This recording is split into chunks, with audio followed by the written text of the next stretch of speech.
17장 1절 한 절만 두 번 합독하십니다. 시작. 예수께서 이 말씀을 하시고 눈을 들어 하늘을 우러러 가라사대 아버지여 때가 이르렀사오니 아들을 영화롭게 하사 아들로 아버지를 영화롭게 하게 하옵소서. 예수께서 이 말씀을 하시고 눈을 들어 하늘을 우러러 가라사대 아버지여 때가 이르렀사오니 하늘을 아들 영화롭게 하사 아들로 아버지를 영화롭게 하게 하옵소서. 아멘. 하나님은 영광의 주가 되십니다. 우리가 주인을 할 때 이 세상에서도 그 용어가 많습니다. 물질의 주인, 땅의 주인, 뭐 여러 가지 있죠. 다음에 또 여러 가지 또 집의 주인 등등. 세상에서도 그것을 법으로 돼 있어서 자기가 주인이면은 법적으로 그것을 자기 이름으로 등기하고 이름을 적어놓고 그것에 대하여 철저하게 보호를 해줍니다. 그 다음에 그게 자기 것이 되면은 자기가 세상을 떠나게 될 때에 누구에게 그것을 줄 수가 있습니다. 내 것이기 때문에 그와 같이 주인이다 할 때 하나님께서 이 세상 만물의 모든 주가 되시지요. 하나님께서 이 모든 만물을 그가 말씀으로 창조하지 않으셨습니까? 그런데 하나님께서 창조하신 모든 것은 그가 창조자이시면서 또 그가 모든 것에 지으신 것의 주인이 되시죠. 그런데 또 하나님께서 그 창조물이 어떤 피조물도 있기 전에 눈에 보이는 물질의 존재가 있죠. 우주나 별들과 사람과 식물들과 동물들이 있죠. 뿐 아니라 눈에 보이지 않는 영적 세계, 하늘들의 하늘, 천국과 천사들, 이 모든 보이지 않는 존재들이나 보이는 모든 존재를 하나님께서 만들기 전에는, 그러면 그것이 모든 만물의 주가 되시면은 그것이 없으면 하나님은 아무것도 없는 것인가? 그가 모든 만물을 짓기 전에는 그가 모든 하나님의 영광 중에 계셨다. 성경에 예수께서 오늘 본문에 보시면은 요한복음 17장 5절입니다. 5절을 같이 읽겠습니다. 예, 시작. 아버지여 창세전에 내가 아버지와 함께 가졌던 영화로서 지금도 아버지와 함께 나를 영화롭게 하옵소서. 예, 이 영광이 뭐냐 하니 창조된 영광이 아니고 창조된 것도 하나의 영광이 나타나죠. 로마서 1장에 보면은 하나님이 만드신 그 모든 만물에 하나님의 신성이 나타난다는 거예요. 그런데 그 만물이 있기 전에도 예수께서 아버지께 시간 이 땅에서 공생에 물론 그가 출생시부터 그의 생애 이제 마지막이죠. 공생의 3년 반 이전부터 그가 30살 전까지 세상에 사시다가 그 다음에 공생애를 시작하셨으니까 예수님 이 땅 위에서 이제 34년 일생을 이제 다 마치기 직전인데 그때 아버지께 기도하시는 부분이 바로 이것인데 오늘 요한복음 17장인데 그 중에 아버지께 창세전에 있던 영광을 피조물을 만들어서 그 나타난 영광이 아니라 그 어떤 만물도 짓기 전에 아버지와 아들과 성령이 스스로 계실 그때에 무엇이 있었느냐? 아무것도 없는 공이었느냐? 오늘날의 어떤 종교나 그런 데는 그 공짜, 빈 공짜를 많이 씁니다. 우주가 비었기도 하고 또 영이라 말하면은 사람들이 영에 대한 것이 아무래도 굉장히 사람에게는 가장 어려운 단어나 개념 중에 하나가 제가 볼 때 영입니다. 이게 굉장히 왜? 볼 수가 없고 본 적이 없으니까. 그래 영 하면은 잘못 오해하면 공으로 오해합니다. 영을 공으로 생각할 수 있습니다. 왜? 영은 눈에 안 보이다 보니 눈에 안 보이는 것은 잡을 수도 없고 확인할 수가 없기에 존재한다고 보기가 어렵기에 빈 공짜 쓸 가능성이 굉장히 많습니다. 오늘날에. 믿는 사람들도 영이라 그러면 공으로 생각할 수 있단 말이에요. 그러니까 그런데 공은 없는 것이다. 비어있는 것인데 영은 비어있는 것이 아니라 살아계시고 만유보다 크시고 충만하신 분이 하나님이십니다. 그 하나님께서 하늘들의 하늘에도 하나님 천국에도 하나님 영광이 충만한데 그 영광이 하나님 천국을 짓기 전에 또 하나님께서는 그 영광 중에 아버지와 아들과 성령이 비어있는 것이 아니라 영광, 충만한 영광 중에 있었다는 것을 알 수가 있는 것이죠. 그러니까 영광은 눈에 볼 수가 없죠. 이 세상에도 그 영광이란 단어가 이제 빛으로 보면 되겠습니다. 그런데 헬라어, 신약 성경은 헬라어로 쓰여져 있는데 고대 그리스어죠. 거기에 이제 영광이란 단어가 독사라고 발음합니다. 그런데 그 단어가 사실은 원래는 그 2000년 전에 쓰일 때는 말하다 단어입니다. 그러니까 지금도 신약 성경에 말하다 이런 단어들이 많은데 거기서 나온 단어인데, 그래서 이 독사란 단어가 원하기는 생각 이런 단어로 쓰였는데 구약 성경을 헬라어로 번역한 것이 70의 학자들이 번역했다고 해서 그걸 70인역이라고 합니다. 거기에 구약에 나와 있는 히브리의 영광이란 단어를 헬라어로 번역할 때 어떤 단어를 쓰면 좋겠느냐 해서 그들이 하다가 이 독사란 단어를 번역했습니다. 그래서 신약 성경에 있는 헬라의 단어는 다 그것인데, 그것이 원래는 말하다, 생각 이런 단어에서 이렇게 나왔는데, 그런데 거기서도 영광이란 단어가 그들이 쓰지 않은 건 아니죠. 주로 생각이란 단어로 써 있는데 빛 이런 단어로 이렇게 쓰인 적이 있습니다. 그런데 이제 성경에서는 이 단어가 영광으로, 빛으로 이렇게 쓰여졌습니다. 그러니까 하나님께서 하나님은 영광 중에 계시다는 거예요. 그러니까 이 태양 빛이 있죠. 거기서 빛이 나온다는 거예요. 이것은 눈으로 볼 수 있습니다. 그 다음에 이 사람들이 만든 이 불빛이 전기 빛이 있습니다. 이것도 보면은 빛이 나오더란 거예요. 저 자체는 그냥 눈에 보이지만은 거기서 빛이 나오는데 빛을 이육안에 어느 부분까지는 우리가 이렇게 볼 수 있습니다. 그런데 이 빛이 사실 손에 잡히지는 않는다고요. 그러니까 하늘에 있는 태양에서 빛이 나오는데 이것이 이 빛이 없으면 어떤 식물도 살 수가 없고 식물이 열매 맺지 못하니 사람도 살 수가 없게 되겠죠. 우리 하나님께서 그 영광이라 할 때 이 태양에서 나오는 빛과 같이 하나님의 빛, 그것을 영광이라 말한다는 거죠. 그러니까 하나님께서는 이 태양계 내에서는 태양을 중심으로 모든 것이 돌고 태양은 그 자리에 그대로 있으면서 빛을 발하지 않습니까? 이것을 하나님이 만드셨는데 정확하지는 않습니다만 이것들을 우리가 생각해 보면은 하나님의 영광에 대해서 조금은 이해할 수 있다 그거죠. 그러니까 태양은 그 자리에 있으면서 지구 주변을 돌지 않죠. 태양계에서는 태양이 딱 중심을 잡고 계속 빛을 발합니다. 그런데 태양 주변으로 우리 지구는 돌면서 그 태양에서 나오는 빛을 받아서 산다는 거예요. 그러니까 지구 자체는 빛이 안 나오죠. 그래서 우주에 가서도 보면은 빛을 받는 부분은 파랗게 보이고 태양빛이 없는 반대편은 깜깜하게 보여요. 그러니까 지구 자체는 빛을 발하지 못합니다. 태양이 빛을 발하는데 그 빛을 받아서 사는 것이죠. 우리 하나님께서 영광 중에 계신데 하나님은 스스로 계신데 거기서 하나님의 영광이 넘쳐나는데 인간은 하나님의 그 빛 영광을 받아야만 삽니다. 육체가 태양빛을 받아야 살듯이 인간의 영혼은 하나님의 빛을 받아야 산다는 겁니다. 이것을 보면 이해하면 너무 쉽습니다. 인간의 육체는 아무리 예수 믿고 하나님 자녀가 되었을지라도 지금도 육체는 태양빛을 받지 않으면 살 수가 없는데 영혼은 태양빛으로 살 수가 없고 하나님의 영광으로 살 수가 있습니다.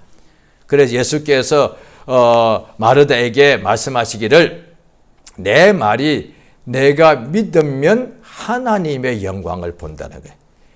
그러니까 믿지 않아도 이 태양의 빛, 그러니까 세상 영광을 보죠. 마귀가 예수님을 시험할 때, 세 번째 시험할 때는 세상에 있는 천하 만국의 영광을 보여주고 내게 경배하면 이 모든 영광을 주겠다라고 유혹했단 말이에요. 또 하늘에서 마귀가 타락할 때에도 하나님께서 그 아들 예수를 위하여 하늘들의 하늘, 영광의 하늘을 만드시고 거기에 영광의 보좌가 있더란 거예요. 그런데 영광 중에 최고는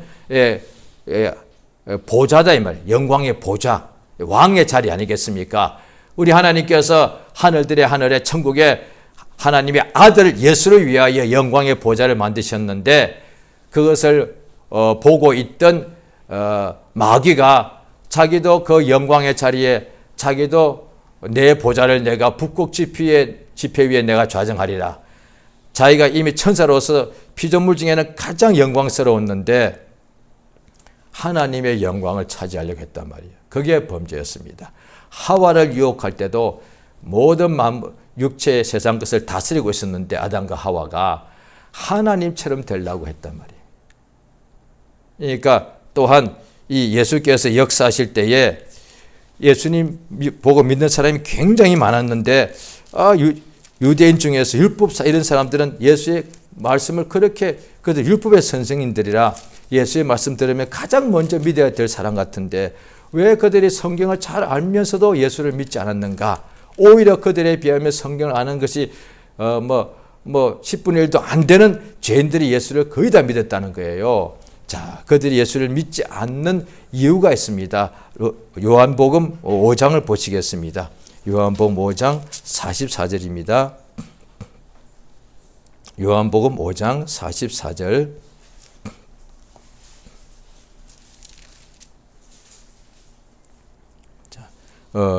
이 유대인들이 예수를 막 핍박하는 것이 요한복음 5장 16절부터 계속 나옵니다. 자, 5장 44절.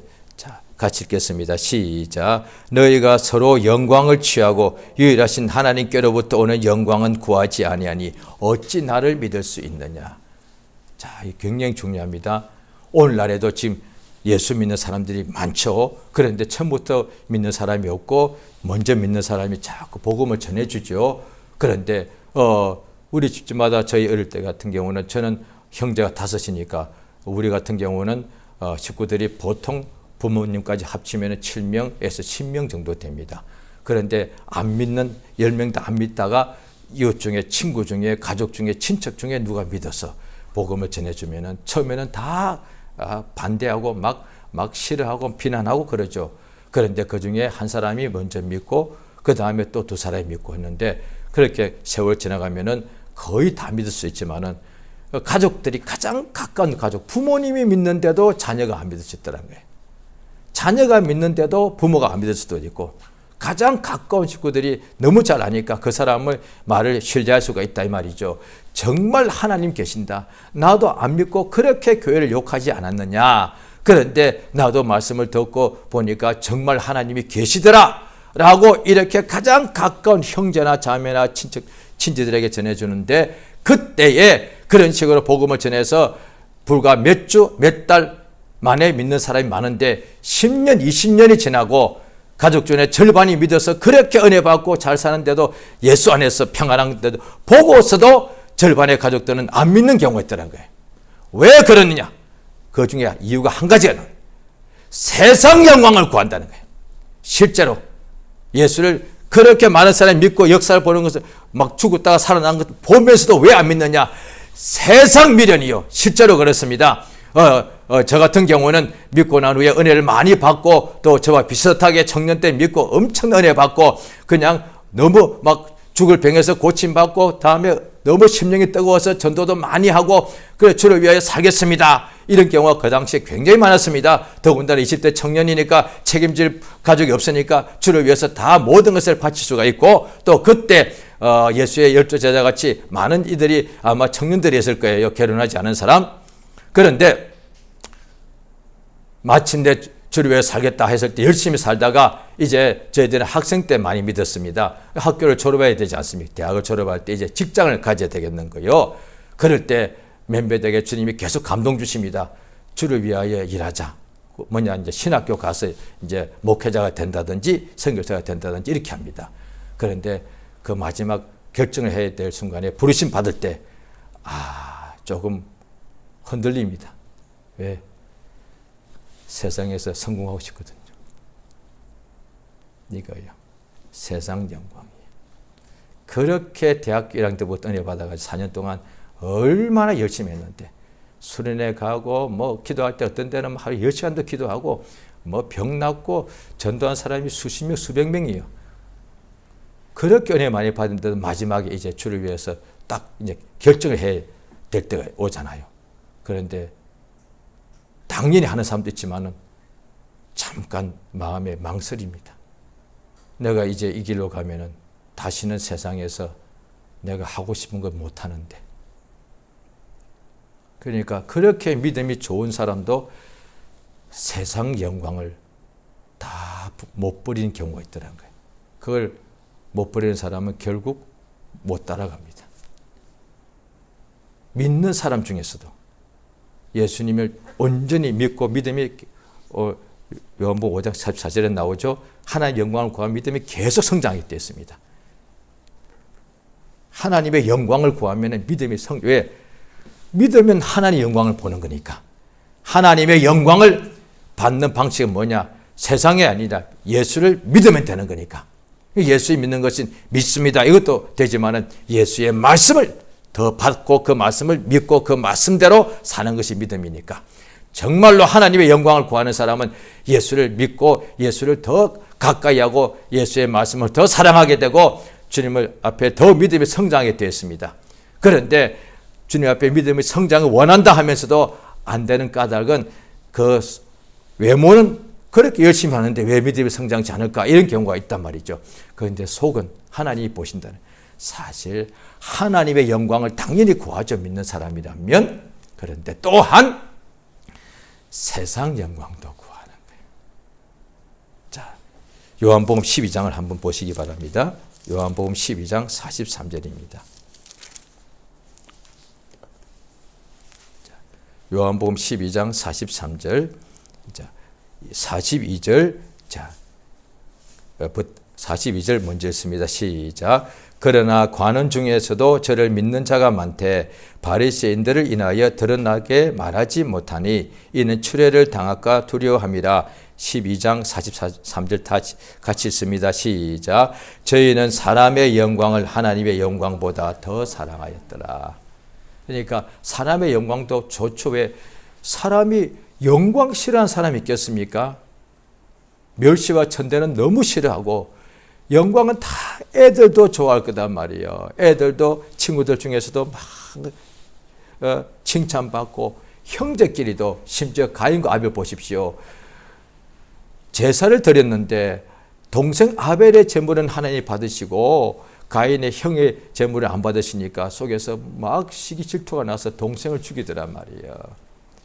단 둘만 형제끼리 있어도 형제끼리라도 내가 더 사랑받고 싶고 내가 더 인정받고 싶고 내가 더 뛰어나고 싶죠. 이 영광은 누구든지 다 좋아하는 거예요. 예수의 12사도도 누가 더 크냐라고 예수님을 모시고 가면서도 다투었단 말이에요. 다투었다고 되어 있고 예수님의 12사도 중에 또 3명을 예수님이 가장 더 많이 가까이 했었는데 그 3명 중에 2명인 야고보와 요한 형제죠. 그런데 그 어머니가 예수께 와서 무엇을 구하느냐 했더니 주의 영광 중에 있을 때 들어갈 때에 내 2 아들을 주의 우편 좌편에 앉게 해 주시옵소서.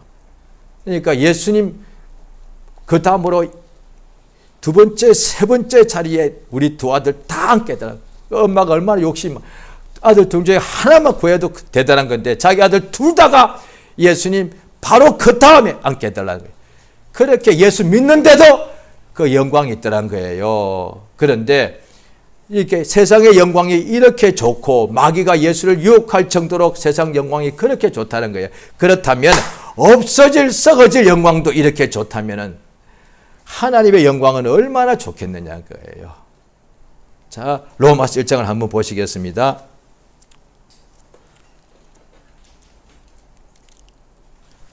로마서 1장입니다.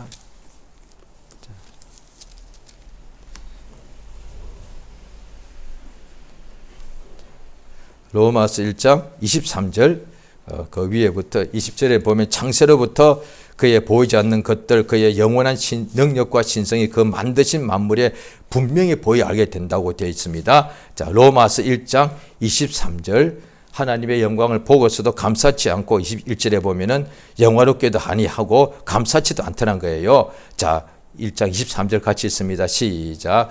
썩어지지 아니하는 하나님의 영광을 썩어질 사람과 금수와 버러지 형상의 우상으로 바꾸었다. 세상에 있는 모든 우상, 모든 어떤 제사, 어떻게 높이는 것, 신성을 부여하는 것, 뭐 별에 대해 별을 신으로, 뭐 해를 신으로, 그 다음에 어떤 강력, 어떤 큰 짐승들, 오래 사는 짐승들을 신으로 섬기고, 또 그 다음에 우상을 만들고, 또 그 자기 몸에다 막 그 액세서리에서 붙이기도 하고, 뭐 독수리 모양이라든지, 오늘날의 몸에다 문신 많이 하죠. 남자들 중에 상당수는 등에다가 막 독수리 문신을 합니다. 왜? 그 독수리가 그만큼 날짐승 중에서는 가장 영광스러운 존재니까. 그런 식이단 말이에요.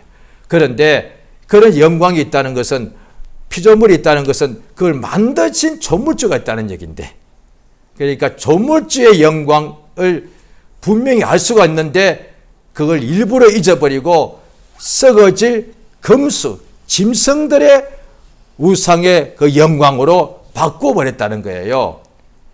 시편에도 보면은 하나님께 제사를 할 때, 오늘날 예배죠, 감사로 하나님께 제사를 드리는 자가 하나님을 영원롭게 한다는 거예요. 그러니까 하나님께 우리가 영광을 돌리는 것이 뭐냐니, 이 믿는 자만 그렇게 하는 거예요. 믿지 않는 사람은 세상 영광, 만국의 영광, 우상 앞에 절하거나 또 아니면 자기의 영광을 더 좋아하고, 그 다음에 서로 영광을 차지한다는 거예요. 당신이 최고요? 아니요, 당신이 최고요. 이렇게 서로 영광을 차지한다는 거예요. 또한 성경에 보면 바리새인들도 믿는 사람들인데도 회당에 가서 예배 드리는 순간인데도 거기서 가장 영광의 자리에 앉기를 좋아하더라는 거예요. 그러니 예수가 딱 오니까 싫은 거예요. 질투하는 거예요. 왜? 모든 예수가 공생하시기 전에는 모든 사람들이 율법사 선생님, 바리새파 선생님, 자기를 최고로 높여줬는데 예수가 딱 오니까 자기들이 아무것도 아니거든. 그래서 성경에는 시기 질투하는 거예요. 예수님 오시기 공생하기 전에 자기들이 유대인의 선생들이었고 가장 상석에 앉은 사람, 지도자였는데 사람들이 예수님의 영광 보고서 예수께로 다 가니까 예수를 죽이고 싶더란 거예요. 왜? 시기 질투. 지금까지는 자기들이 최고였는데, 자기들이 영광을 항상 받았는데, 자기들이 받고 있던 영광을 예수께로 다 가버리니까 예수를 그렇게 시기 질투한 거단 말이에요. 성경에 특히 요한복음에 영광이라는 단어가 가장 많이 나와요. 왜 그렇게 하였는가? 오늘날 믿는 사람들도, 심지어 목회자도 그럴 수가 있습니다. 다 그런 거 아니고 목회자도 인간이 육체에 보니 그럴 수가 있다 이 말이죠. 교회에서는 가장 영광을 많이 받을 수밖에 없는 직분이 목사님이다 말이에요. 그런데 아마 목사님들 아마 열이면 열 다 똑같게 처음 목사 됐을 때는 그 마음이 그렇게 두렵고 떨려요. 나 같은 죄인이 어떻게 교회에서 이렇게 목사님하고 성도들이 그렇게 막 존경하고, 이걸 내가 받을 자격이 없는, 자기가 아니까. 사람들은 외모를 보기 때문에 목사님이니까 훌륭하게 외모가 보이니까 막 존경하겠지만 그 자신의 속을 자기 자신을 알기 때문에 마치 다윗이 고백한 것처럼 나는 대전 내가 누군지를 압니다. 내가 저 앞에서 나는 먼지요 진토고 나는 벌레란 말이야. 그러니까 다윗이 얼마나 감동되었던지 최고의 왕으로 사람들은 막 존경하는데 자기 자신은 내가 하나님 앞에 먼지고 티끌이고 벌어집니다. 그걸 알았다는 거예요. 왜? 하나님 앞에서. 그런데 어느 순간에 세월 지나다 보니 그걸 자꾸 잊어버리게 만드는 거예요. 그래서 성령의 확신 역사가 뭐냐? 기억나게 하는 거예요.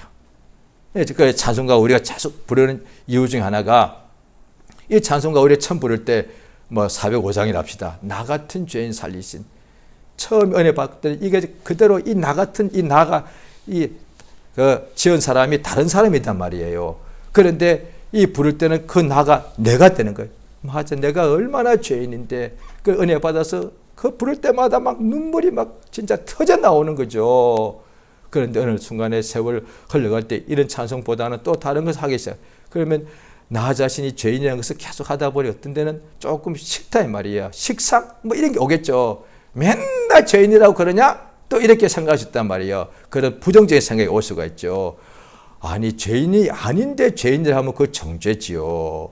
그런데 우리 영혼은 하나님의 자녀요 영생을 얻었지만 육신은 또 날마다 연약해서 죄를 범하지 않는가. 예수께서도 발을 닦여 주시더란 거예요. 그와 같다 이 말이죠. 그러니까 오늘도 우리가 주 앞에 회개해서 진짜 나의 죄를 용서받았다면 그 은혜 받아서 거의 하나님께 찬송해야 된단 말이에요.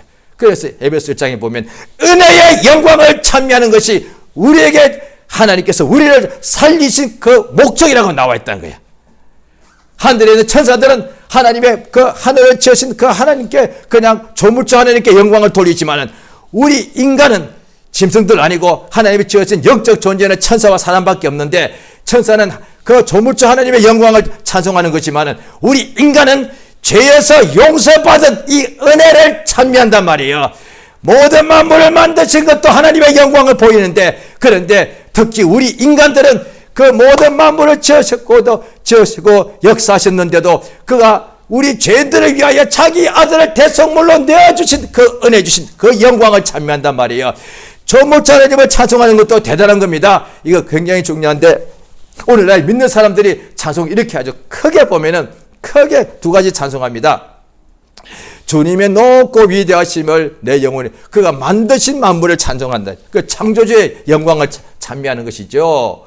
그런데 그보다 더 큰 것이 뭐냐니 나 같은 죄인을 위하여 그 창조주께서 전능자께서 자기의 독생자를 죽는 데 내어주셔서 대신 죽게 하심으로 우리의 모든 죄를 용서하신 그 은혜 이것이 더 큰 영광이단 말이에요. 이 영광을 찬미하는 것이 성경에 나오는 찬송가의 내용 거의 다가 그 내용이에요. 이 은혜 영광을 찬미해야 이게 진짜예요. 왜냐하니 종교인들도 뭔가 신을 찬미한단 말이에요. 자기들의 신이 다 뭔가 만물을 다 만들고 그 만물의 주관자라고 믿고 한다는 말이에요. 그런데 어떤 신이 자기의 독생자가 있고 그 독생자가 죄인들을 위하여 자기의 원수들을 위하여 대신 죽게 명령한 것이 어디 있는가? 없다 이 말이에요. 왜?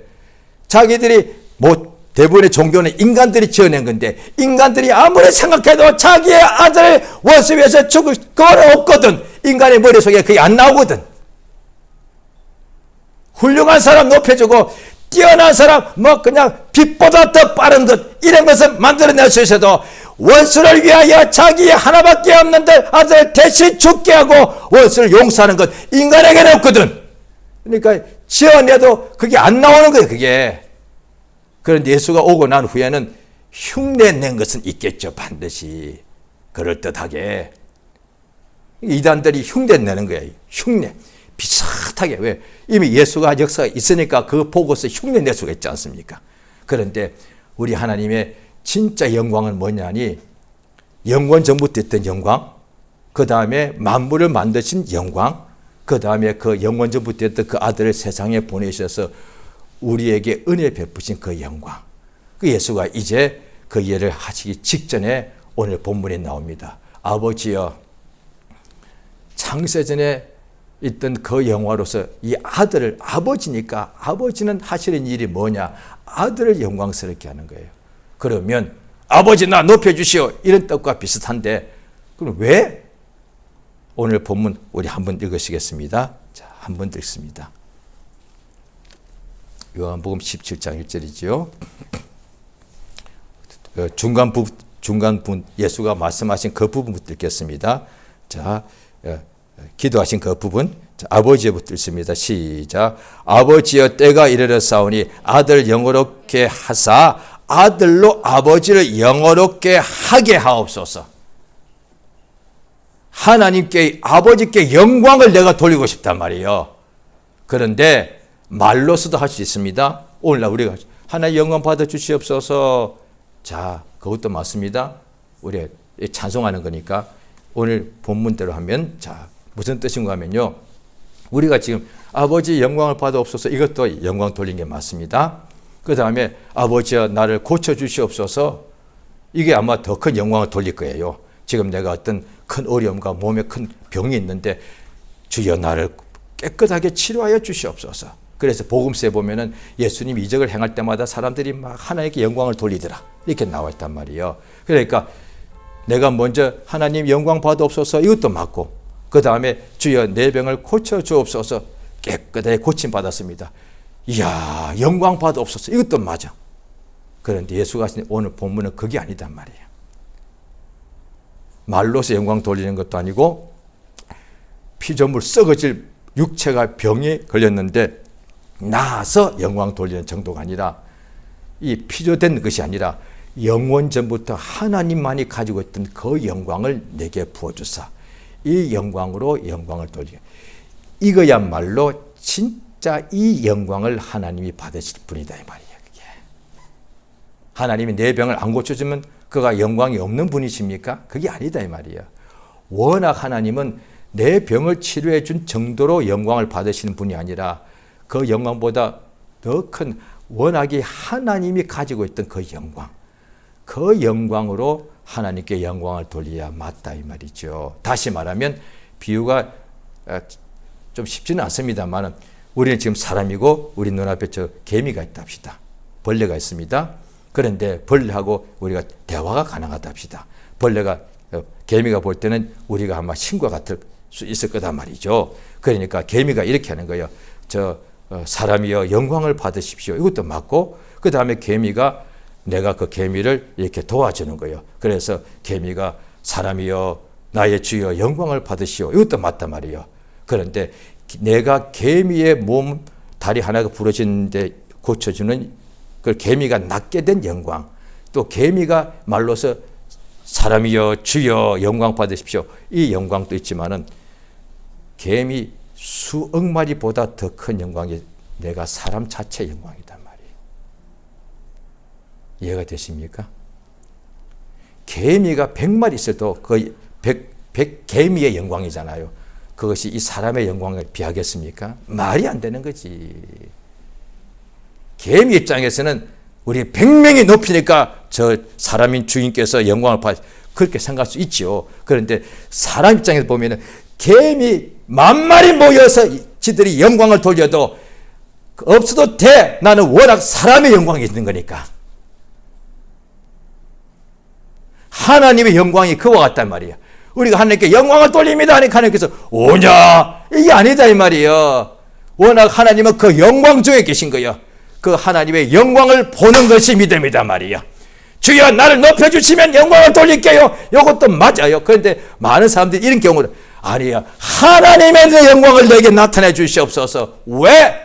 그 영광으로 내가 하나님께 영광을 돌리겠습니다. 이거단 말이에요. 내가 하나님께 영광을 돌리고 싶은데 왜? 너무 고마우니까, 나의 영혼이 아버지니까. 그러면 내가 말로서 영광을 돌릴 수 있는 방식이 있고, 아니면 내가 좀 하는 일 좀 잘되게 해주십시오. 그럼 영광을 돌릴게요. 이것도 가능해요. 이를테면 제가 목회 잘되게 해주시면 영광을 돌릴게요. 그럼 목회 안 되면 나 영광 안 돌릴 삶이냐? 이거 아니에요 이게. 그런데 이 세상에서 잘 되는 그 영광 정도가 아니라 하나님의 영광을 내게 부어주시옵소서. 그걸 보니까 요한복음 1장에 나오죠. 예수를 딱 보니까 하나님의 독생자 영광이 있다는 거예요. 예수께서 우리 보고도 말씀하십니다. 그날에 12사도 보고 그때 가룟 유다를 빼야 되겠죠. 내가 영광에 보자, 내 영광에 보지 않게 될 때 너희도 나와 함께 보지 않을 것이다. 그날에 인자가 내 영광으로 올 것이다. 그러니까 그 인자가 뭐 세상에서 사람을 고쳐주는 이런 영광, 그들 영광이 아니라 하나님의 아들의 영광, 창세 영원 전부터 하나님과 가졌던 그 영광으로 온단 말이에요. 할렐루야. 요한계시록 맨 뒤에 보면은 성전에, 하늘나라에 예루살렘 성전이 있는데 해가 썰때었더라. 하나님의 영광이 비치더라 되어 있단 말이에요. 자, 오늘 우리가 예수 믿을 때에 세상의 영광이 우리 눈에 보일 때는 커 보이고, 또 세상에서도 어둠이 있더란 거예요. 어둠 속에 있으니까 답답하고 내가 끝날 것 같더라 이거야. 그런데 예수 믿으면 하나님의 영광이 우리 속에 비칩니다. 그 영광이 비치니까 그 세상에 있는 모든 어둠이 거짓말처럼 순식간에 쫓겨나더란 거예요. 예수 믿는 자, 오늘 이 본문은 예수께서 아버지께 그 영광을 구했는데, 그런데 그 예수를 믿으면 우리 믿는 자에게도 예수님이 가지신 그 영광이 우리에게 비친다는 거예요. 성경에 또 다른 데 보면은 믿는 자는 누구냐? 예수의 얼굴에 빛나는 그 영광을 우리가 보게 된다는 거예요. 자, 이것이 믿는 자에게 주신 최고의 하나님의 은혜입니다. 하나님의 영광을 직접 본다는 거예요. 그래서 세 사도 베드로, 요한, 야고보는 예수님이 높은 산에 가서 변행되실 때에 그의 영광을 보더란 거예요. 예수의 영광을 보니까 해보다 더 빛이 나고 얼굴이 그 입으신 옷이 햇빛같이 광채가 나더란 거예요. 그 영광을 우리는 보았다는 거예요. 그것을 본 사람이기 때문에 일생 영광의 주 예수를 전가하고, 예수님이 세상에서 멸시받고 천대받고 십자가에 매달려 죽었지만 그러나 그분이 영광의 주인이시다. 또 히브리서 1장에 보면은 예수는 누구냐? 하나님의 영광의 광채이시다. 지금 예수 믿는 우리에게 하나님의 영광이 있다 이 말이에요. 우리 속에. 그렇기 때문에 우리 주변에 세상이 어둠이 우리를 둘러 이렇게 살 수는 있죠. 왜? 세상이 있으니까. 그러나 우리 속에서 태양의 빛을 발하듯이 우리 속에 하나님의 영광이신 예수가 우리 속에 들어왔기 때문에 이 영광이 빛을 발하면 이 어둠이 빛을 이기지 못하게 되어 있습니다. 그러므로 오늘도 우리가 예수 믿는 것은 이 세상에서 당연히 따르는 그 표적이 있는데 무엇보다 먼저 하나님의 영광이 우리 심령에 환히 비치니까 모든 세상의 어둠을 이기는 역사가 그대로 매일같이 나타나는 것입니다. 따라서 아침이 되면, 아침이 뭡니까? 해가 뜨는 시간입니다. 아침이 정확하게, 아침은 해가 뜰 때를 아침이라 그럽니다. 일어날 때 우리 심령에 몸에 햇빛이 비치듯이 하루가 시작되듯이 우리의 심령에 하나님의 영광의 본체이신 예수가 비치는 거야.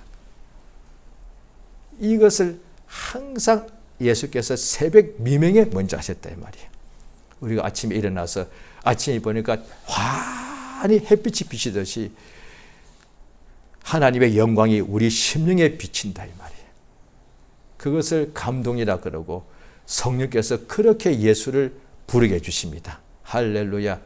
날마다 아침마다 예수를 바라봄으로 하나님의 영광이 우리 심령에 환히 비치는 역사의 길 예수 이름으로 축원합니다. 이 시간 기도하시겠습니다. 예수 이름을 한번 부를 때 그 하나님의 영광이 우리 속에 참으로 믿는 자에게, 구하는 자에게 반드시 오게 되지 않겠습니까? 우리가 예수 이름을 부른다는 것은 하나님의 영광을 구하는 것입니다. 이 시간 예수 이름을 한번 크게 부르고 합심해서 다 같이 기도하십니다. 예수여, 참으로 도우시고 인도하시기 원하옵나이다. 이 세상에 우리가 아침에 일어나게 되면 반드시 햇빛이 비치어서 참으로 우리가 하루를 살게 되고 또 우리가 건강하게 되는 역사가 있사온데 주여 참으로